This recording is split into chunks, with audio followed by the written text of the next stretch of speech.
जय हिंद दोस्तों, स्वागत है आप सभी का यूपीएससी समाधान एंड रिसर्च प्लेटफॉर्म पर। आज के इस ग्रैंड सेशन में हम लेकर के आए हैं दूर संचार के क्षेत्र में होने जा रही क्रांति पर जो आज के समय में हुई है बैठक। इस बैठक में सिंधिया और सिंधिया के साथ बैठक में भाग लेने वाले लोगों ने क्या विचार विमर्श किए हैं कि दूर संचार के क्षेत्र में क्या परिवर्तन वो लेकर के आएंगे। आइए इस पर हम समझते हैं विस्तार से क्या है पूरा मुद्दा। तो सबसे पहली बात तो ये है कि सिंधिया जिनको दूर संचार मंत्री बनाया गया है, तो सिंधिया ने क्या किया है कि जियो के प्रमुख यानी कि आकाश अंबानी, इसके साथ साथ एयरटेल के प्रमुख मित्तल और अन्य जो भी लोग दूर संचार के क्षेत्र में काम कर रहे हैं या फिर दूर संचार के क्षेत्र में विकास करने की ओर आगे बढ़ रहे हैं, उसकी रूपरेखा को तैयार करने के लिए विचार विमर्श किया गया। इस पर इन सभी लोगों ने अपने विचार विमर्श किए, क्योंकि ये 6 कंपनियां दूर संचार की ऐसी हैं जिनको संचार के क्षेत्र में रीढ़ की हड्डी माना जाता है। तो इसमें सबसे पहली बात यह कि आकाश अंबानी जो कि जियो के प्रमुख हैं, साथ साथ सुनील भारती मित्तल जो कि एयरटेल के प्रमुख हैं, वीआई के प्रमुख अक्षय मुंदड़ा, इन सभी लोगों ने इस बैठक में भाग लिया। और इसके साथ साथ जो उद्योग निकाय सेलुलर ऑपरेटर्स ऑफ इंडिया है, इसके महानिदेशक यानी कि एसपी कोचर, इन्होंने भी इस बैठक में हिस्सा लिया। और ये टोटल जो 6 समितियां हैं यानी कि ये जो 6 कंपनियां हैं, ये भारतीय दूर संचार की रीढ़ की हड्डी मानी जाती हैं। अब बात यह है कि इस बैठक का उद्देश्य क्या था।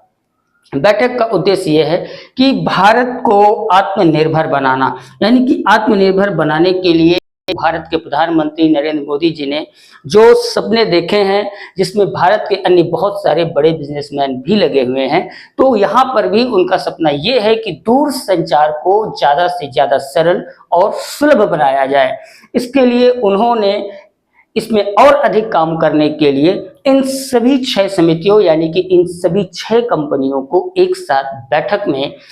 इकट्ठा होने की बात कही। आगे इसमें है दूर संचार में भारत को आत्मनिर्भर बनाना। दूसरी बात यह है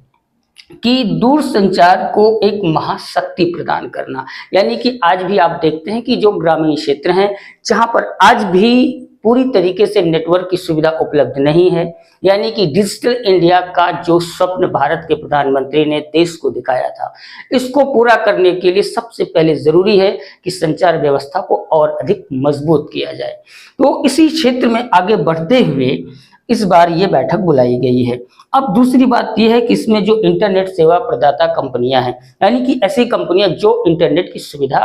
प्रोवाइड कर रही हैं, वे उसके साथ साथ जो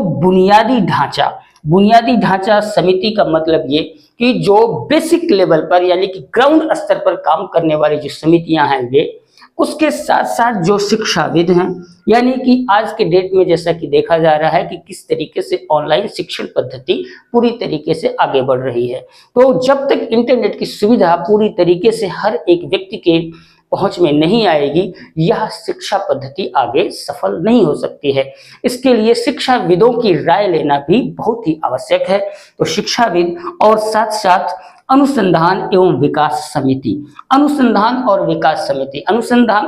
समिति मतलब ये कि इस क्षेत्र में जो अनुसंधान करता है या इस क्षेत्र में और अधिक विकास करने वाली जो समितियां हैं या उस विकास पर अपनी राय देने वाली समितियां हैं, इन सभी लोगों ने भी इस बैठक में या फिर आप कहें कि माधवराव सिंधिया के बेटे ज्योतिरादित्य सिंधिया जी से मुलाकात की और इस कार्यक्रम को, इस प्रोग्राम को जल्दी से जल्दी आगे बढ़ाने पर विचार विमर्श किया।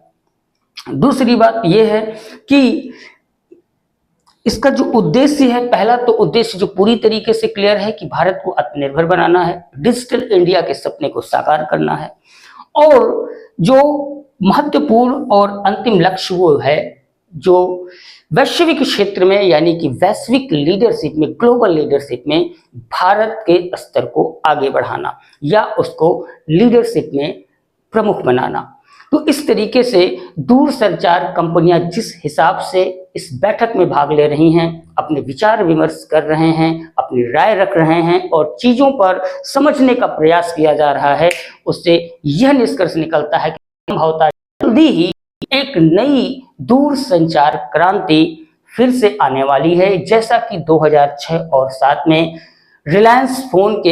को मार्केट में लॉन्च करते समय धीरू भाई अंबानी ने कहा था कि कर लो दुनिया मुट्ठी में। तो ठीक इसी तरीके से उसी कड़ी को आगे बढ़ाते हुए इस बार फिर एक नई दूर संचार क्रांति की ओर आगे बढ़ने का प्रयास किया जा रहा है। फिलहाल दोस्तों इस सेशन को यहीं विराम देते हुए आपसे विदा लेते हैं और आपके लिए एक प्रश्न कि आप इस पर विचार करें और इस सेशन पर विमर्श करें, एनालिसिस करें, अपने विश्लेषण दें कि क्या भारत में एक और नई दूर संचार क्रांति की आवश्यकता है या नहीं। फिर मिलेंगे दोस्तों अगले नए सेशन में। तब तक के लिए आप व्यस्त रहें, मस्त रहें और अपनी पढ़ाई तब तक जारी रखें जब तक कि आप यूपीएससी क्लियर नहीं कर लेते हैं। फिर मिलेंगे दोस्तों अगले नए सेशन में। जय हिंद।